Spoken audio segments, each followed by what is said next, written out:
Say the words Volga River, and you think Russia. One of the largest rivers in the country's European half, Volga came to embody the Russian culture and soul.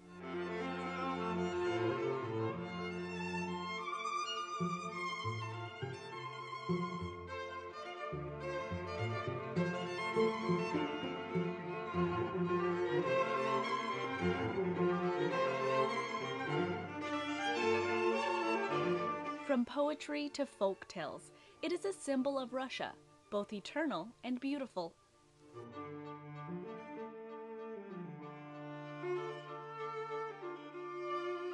But few know that centuries ago, an ancient civilization that built a great empire on Volga's banks wasn't Russian at all.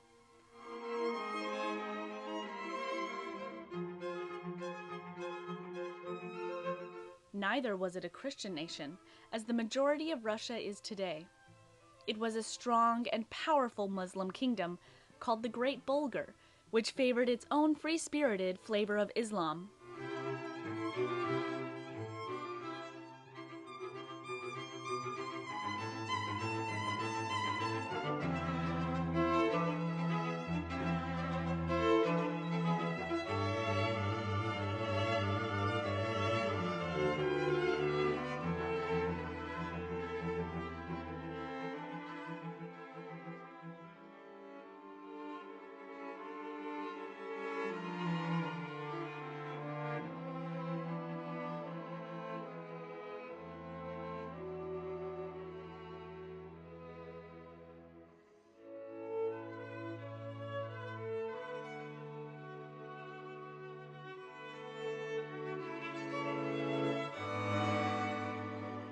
The tribes that formed the Great Bolgar settled in the fertile valleys between two rivers, Volga and Kama, way before the Slavic tribes arrived there.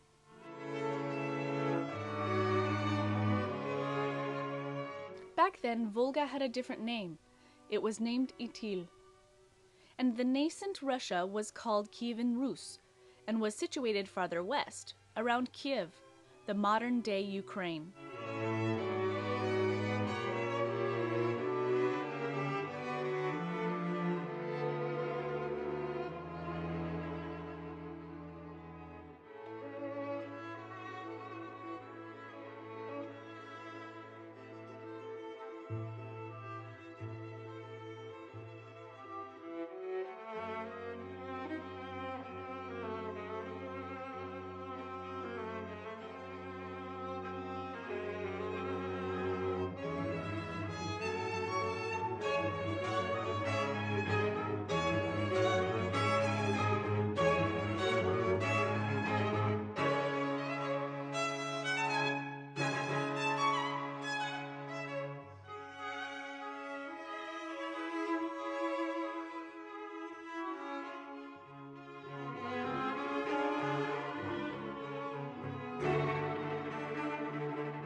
The Great Bolgar Kingdom had appeared on ancient maps. According to Arab and Persian geographers, it was the northmost Muslim country in the world, located in the very last corner of the earth, the 7th climate zone.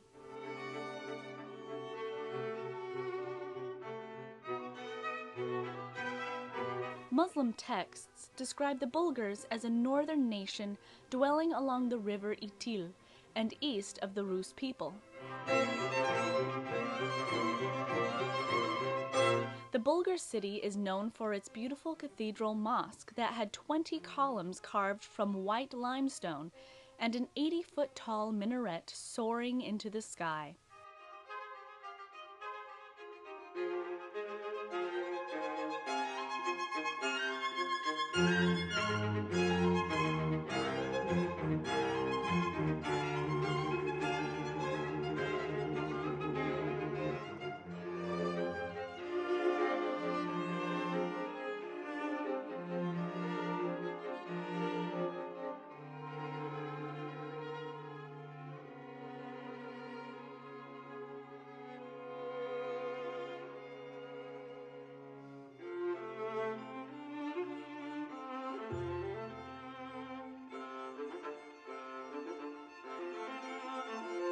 Today, the town and the archaeological site of Bulgar lay in the middle of Tatarstan, a republic within the Russian Federation with a mixed population of Russians and Tatars.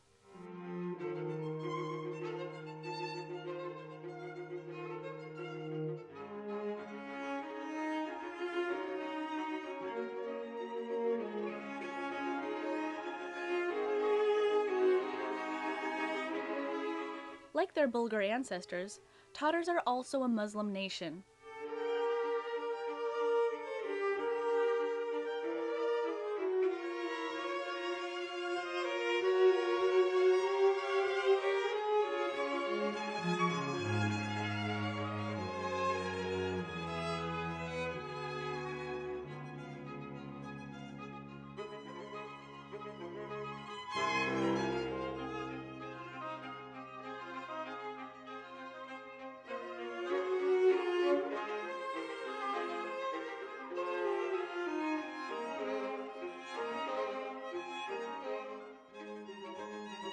For them, as well as for many practicing Russian Muslims, the Bulgar is a holy place where they come to celebrate their heritage every year, gathering around the recently built majestic white mosque, which quickly got dubbed a northern Taj Mahal for its beautiful architecture. With its minarets soaring into the sky and walls decorated with Quran verses, the creamy white edifice attracts not only religious worshippers, but many other travelers. Inside, an intricate light arrangement welcomes visitors into a calm and peaceful setting, whether they're coming to pray or simply look.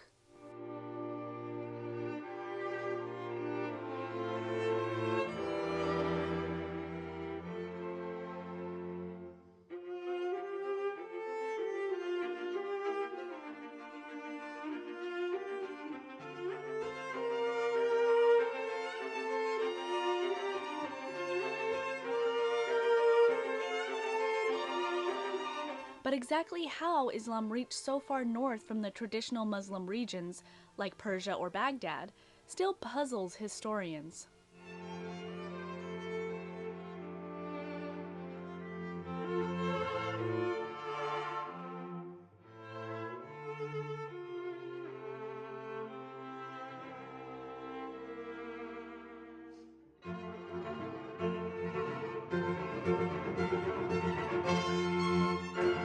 To piece the puzzle together, one would have to travel about 1,000 years back in time, when Baghdad ambassador Ahmad ibn Fadlan journeyed his way up north from Baghdad to Bulgar. Back then, his 2,500-mile-long voyage took over a year. Today, reaching the ancient site takes only a couple of hours from the Tatarstan capital of Kazan. But uncovering the mysteries of Bulgar still must begin with a journey. This road, which weaves through the fields and stretches along Volga's shores, does more than take one from an urban metropolis to a small archaeological site in the middle of the Volga cliffs. It takes one from the present to the past.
As the urban landmarks disappear from view, replaced by blooming fields and Volga's shores blending into the horizon, the immediacy of modern-day life begins to fade, and the feeling of eternity begins to settle.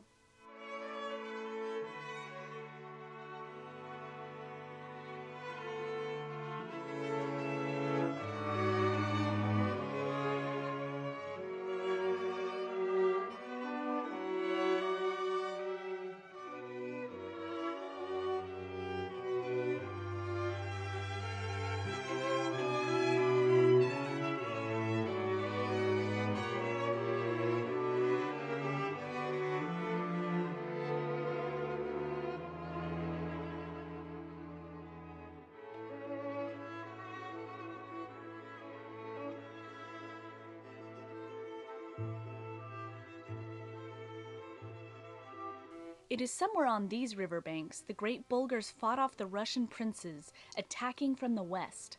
It is on these fields that they fought and lost to the Mongolian Khan Batu, who came from the east.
And it is on these meadows that Ibn Fadlan's diplomatic mission, exhausted after months on foot, first saw the Bulgar capital looming in the horizon. King Almush, who was expecting the guests, sent an envoy to bring the travelers to his quarters.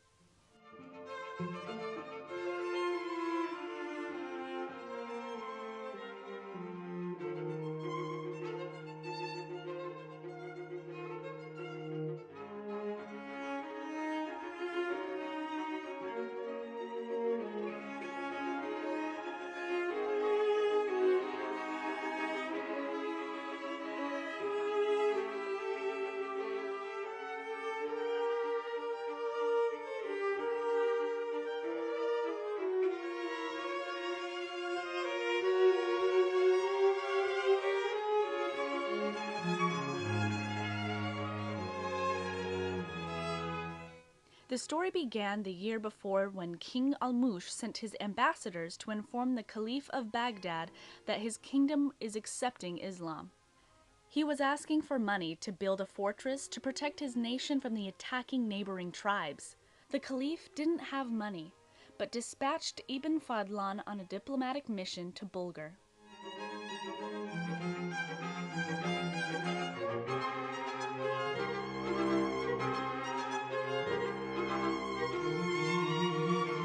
The mission first followed the established caravan routes through Bukhara, which is now a part of Uzbekistan, but instead of going all the way to the east, turned northward and went up to Volga. It was a precarious journey through unknown lands, hostile tribes, rough terrains, and unpredictable weather, but the mission managed to reach the most northern Muslim state. The archaeological site isn't open to traffic. All visitors must leave their cars in the parking lot and take a small, slow shuttle to see the ruins. Slowing down is the key. Time moves slow here, just like it moved centuries ago. To appreciate the history, the burial tombs, and the ruins of Khan's place, you have to slow down too.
Ibn Fadlan got to see the city in its glory.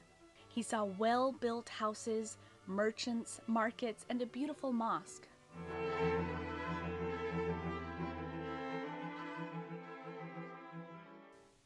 The Bulgar culture also had well-developed medical sciences.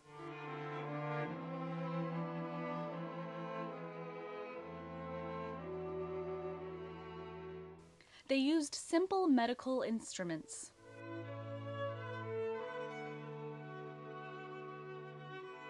Their doctors contributed to the medieval medical books. Their medical texts spoke about the health attributes of honey, the cleansing qualities of birch leaves, and the healing potentials of various herbs. Bulgar doctors knew to check the patient's health status by pulse and had an understanding of the human embryo development.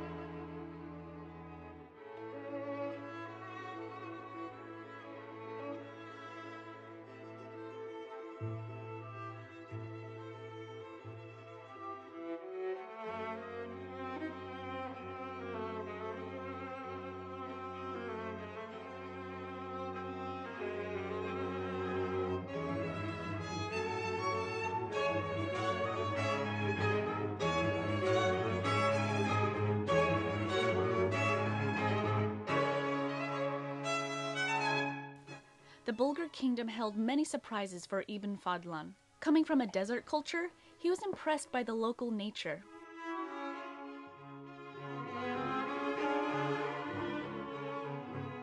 The soil wasn't sandy, but rather a rich and black dirt, which he described as smelly. He was impressed by the amount of trees, by the big dense forests, by heavy thunderstorms, and by snakes that didn't seem to be venomous.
Ibn Fadlan was also surprised to see that while Bulgars are already practicing Islam, their cultural norms are quite different from those he knew.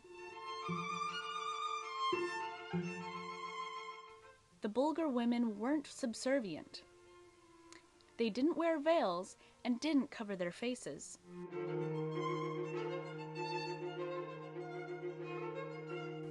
They rode horses and followed their husbands onto battlefields. They didn't hide from public view and took part in politics. The Bulgar queen joined her king on the throne. Bulgars were pious but not prudish.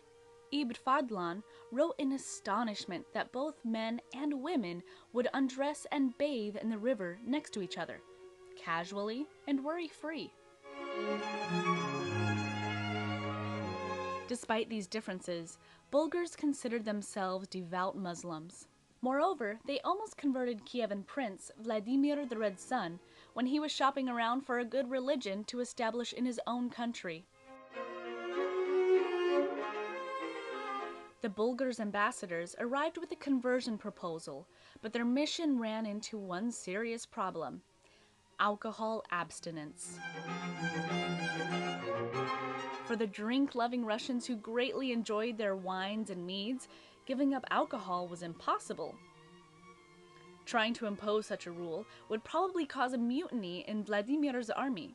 "Wine is the very joy of our lives," Vladimir told the Bulgars, and accepted Christianity.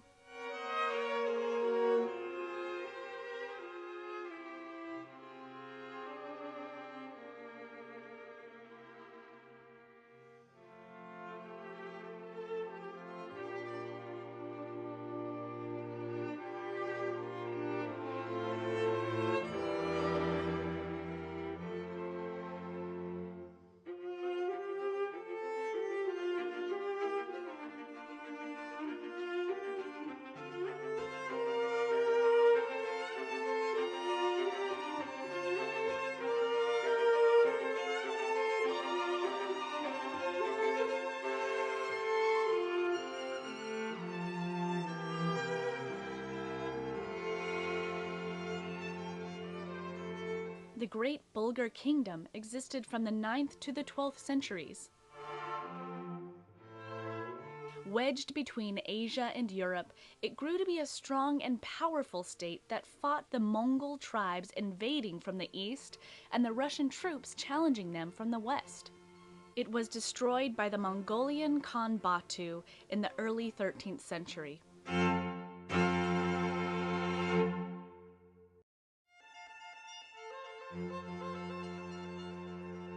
Historians believed that the Bulgars mixed with other local tribes and adopted a different language. Eventually, they became known as the Volga Tatars, who built their capital, Kazan, up the river, which in turn fell to Ivan the Terrible in 1552. For the next several centuries, Russians and Tatars lived next to each other, tightly intertwined culturally. They built houses, plowed fields, milked cows, and baked bread in similar ways.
But Islam took hold in the region.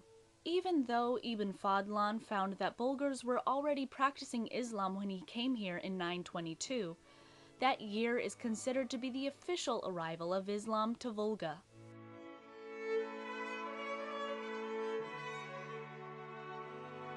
Centuries later, the unearthed Bulgar city became a place of pilgrimage for the devout Russian Muslims.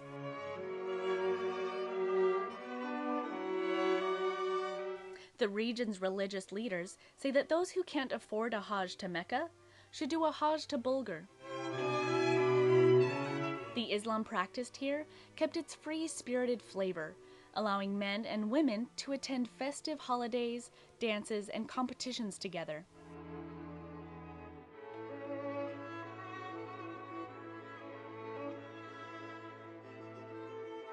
And thanks to Ibn Fadlan, who wrote a book about his journey, the Russian Muslims managed to preserve the valuable tidbits of Bulgar's history they can celebrate today.